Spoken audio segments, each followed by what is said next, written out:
What's up everyone? Welcome back to my channel. I hope you all are doing well today. So in today's video, I have a very special guest with me, my dear husband Rohit. Hey guys. And guys, just a small announcement. It's our 9th year wedding anniversary. So Yes. we have been married for a very long time now. 9 long years. Happy anniversary. Happy anniversary to you too. Okay, so do you know what we're going to be doing today? I have a little bit idea, Okay. but So- go ahead. Okay, so in today's video, we'll be talking about modern dating dilemmas. Okay, Okay. and our answers are not to be influenced by each other or taking too much consideration of each other's feelings. It has to be like very plain, raw, honest. For all Alright. our viewers here. All right, we'll shoot for that. Okay, guys, so let's get into the video. Qu'est-ce que je vais te nommer? Je vais te nommer l'amour. And before we start this video, I'm going to mention that we are going to follow a he says, she says kind of format. So basically, each question will be answered by both of us. Okay. Okay? So are you ready? Yeah. Ready. Okay. Okay, love. So the first question is, okay, this is a big one. Who should pay on the first date? The guy, the girl, or should they split?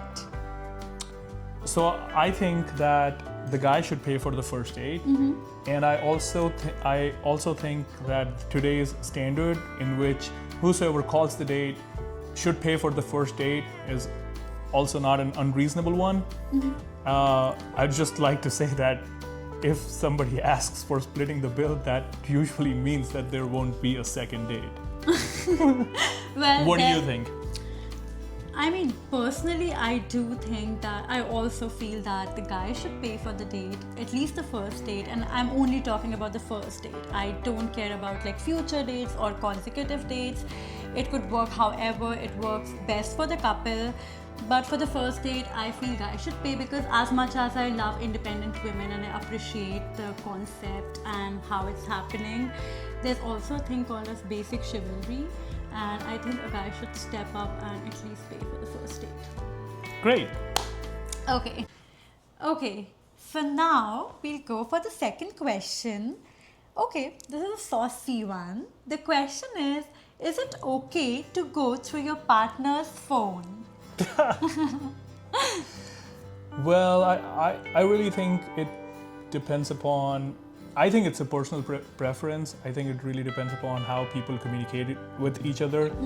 Me personally, I don't have any problem people going through my phone, but that might not be the preference of other people. So, because I don't have anyone else a problem with you going through my phone, He really I doesn't.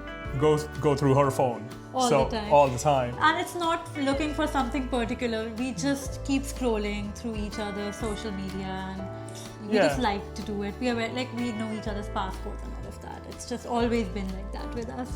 Yeah. Okay, my opinion on that one is I don't think you should actually. And I'm not talking about just the two of us. My opinion is like more generalized, I would say. Because I feel your phone is like your other half these days. And it's not like someone, your partner might find something very scandalous or big or something you don't want them to see in there. It just might be simple things that you don't want to share, like maybe questions you're asking ChatGPT or a particular dress you are planning to buy to impress him, or just a diet plan that you're thinking of. Like there's so many things that goes in a person's mind, and I feel you have all that information on your phone. So before going to someone's phone, you should at least ask once. So yeah, that's my answer for this one. Good. Okay, now the third question. And the question is, do you think it's important to follow gender roles in a relationship? In today's society, I would say to some level, Okay. it's very hybrid. Technology, society improvement, assimilation of men and women together in almost all places. Yes. I would say allows anyone to kind of do anything, True. right? So, there are great women who do, are great at work. There are men who are great house husbands. So Absolutely. Yeah. it's very interchangeable. And I think it's flexible, and I think it's for the better. Okay. What do you think? I also feel the same. I think it's a matter of personal preference, whatever you are more comfortable doing. I think the most important thing in any relationship is to feel at home with the person you are with. And so you should just do things you are comfortable doing. Like if you're a woman who has a lot of manpower, and if you're a guy who likes to be at home with the kids, cook, it's perfectly fine. It doesn't really matter what's expected of you, as long as both of you are feeling comfortable with each other and have a happy home environment. So yes, it's a matter of complete personal preference. And sure, physiology does play a part. I'm not saying it's completely obsolete. I mean, of course, some things men can do better and some things women can do better depending on your genetics and physiology. But I also feel Keep going. they shouldn't be binding. It should be up to a person. Okay. Okay, now the fourth question. If we argued in front of your friends, would you defend me or stay neutral? I'm scared of this one. Remember, they are your friends. Guys, let me tell you something about myself, okay? I'm really dumb, okay? So That's true. so I second that. I don't realize these things, that people are arguing and there are friends around. Like if you're arguing with me, you're arguing with me. Yeah, he's very straightforward. So my whole intention is going to be literally to win the argument. I'm not cognizant enough to recognize that, oh, he's here, she's there. I'm just it's something that sure I can learn, but status quo. If there's an argument, I'm arguing. I really don't know who's around me. So his answer is he'll neither defend nor stay neutral. He'll just keep I'll just go with the arguing. argument. Okay, in my case, I think I'll defend him.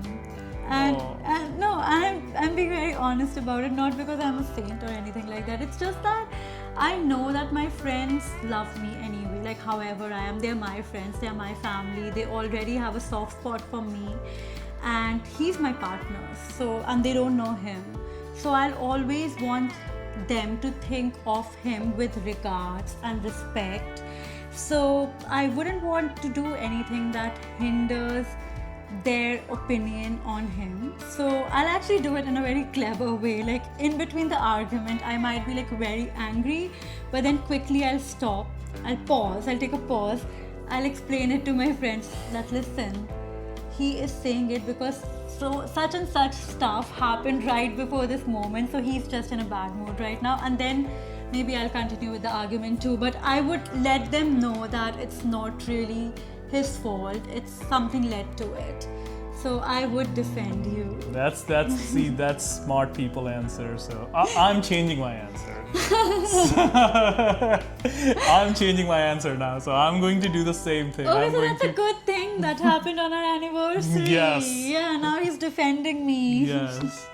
Because if you start doing it, the argument will be over right then and there. I'll just be so happy. I'll like hug you. Yes. Okay. I'm going to be cognizant enough to detect it. Defend your partners in front of your friends, guys, always. Okay. Okay, so the next question. What do you think of PDAs? Public display of affection. Guys, do it. I agree. Life is short. Okay? Don't think too much. Yeah. Just do it.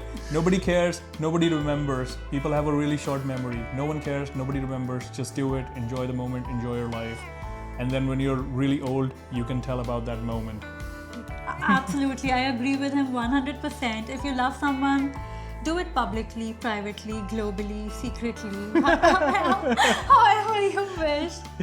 So we are all for PDA. We are one of those couples. Okay, so the next question is, are you okay with your partner having opposite gender friends? As in me having opposite gender friends. You don't have any. I don't. Guys, she went to an all-girls school for her primary education. Yeah. So there's Didn't get to make a lot of guy friends. Yeah. right, yeah. Personally, I'm okay. I grew up in a very co-educational environment, so I have male and female friends both, and I think it's totally okay. What do you think? Yeah, absolutely. He has a lot of friends who are girls, and I don't see them as guy friends or girl friends. They're friends, you know, so it's okay. I'm totally cool with the idea as well. I just don't like a lot of, touchy-feely stuff, but I don't think it's just with friends who are girls or of opposite gender. That's just how I am as a person.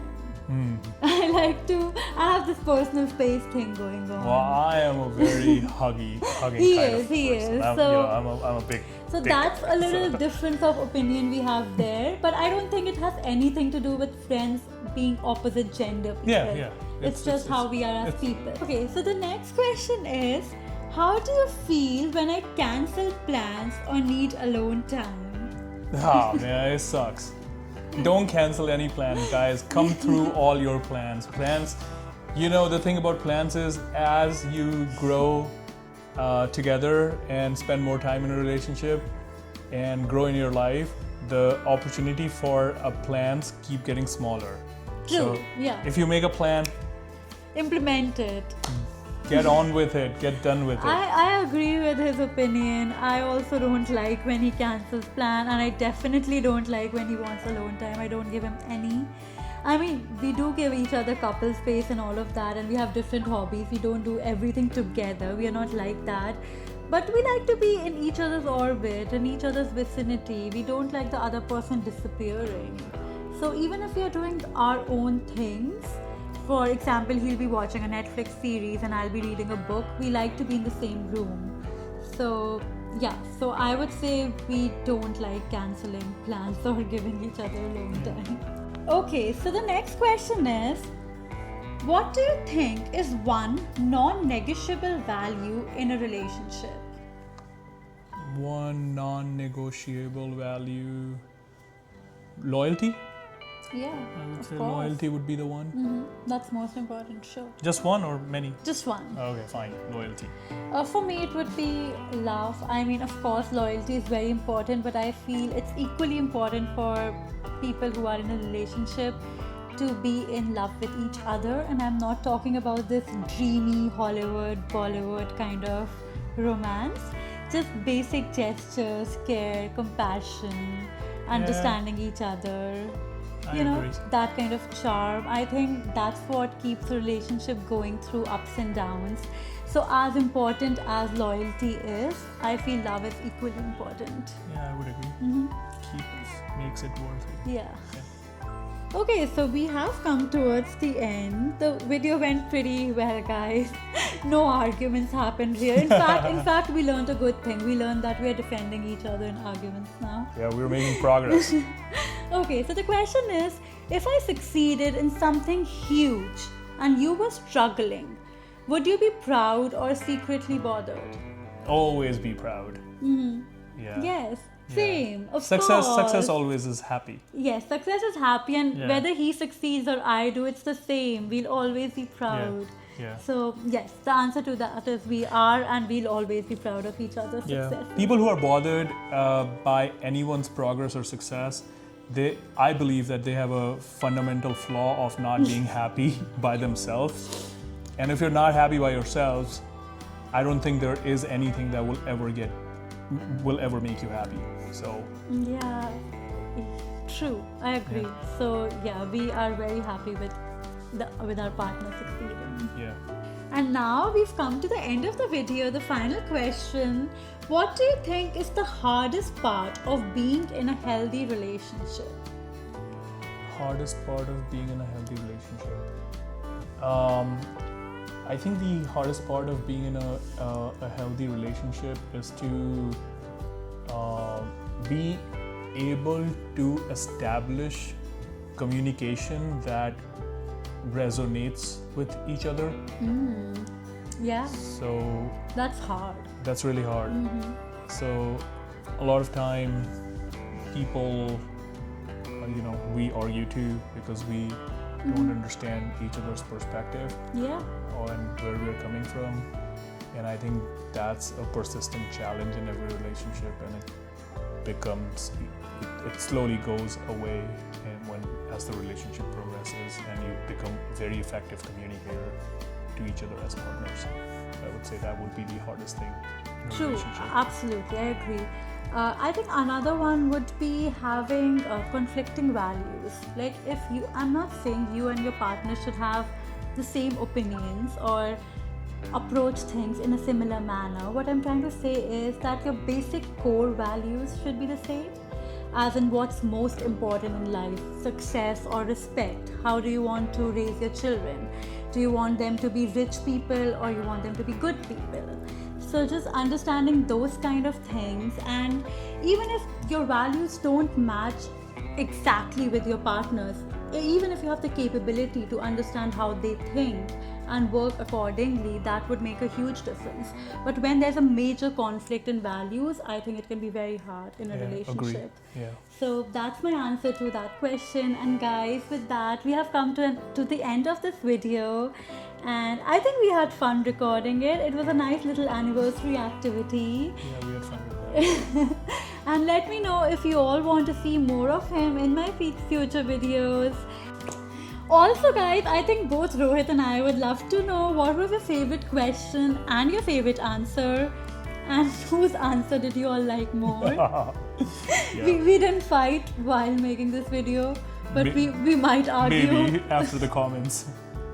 Let's hope not. No, we won't. I'm just kidding. But yeah, we would love to know what you all thought, and that would be fun to read. Yeah. Oh.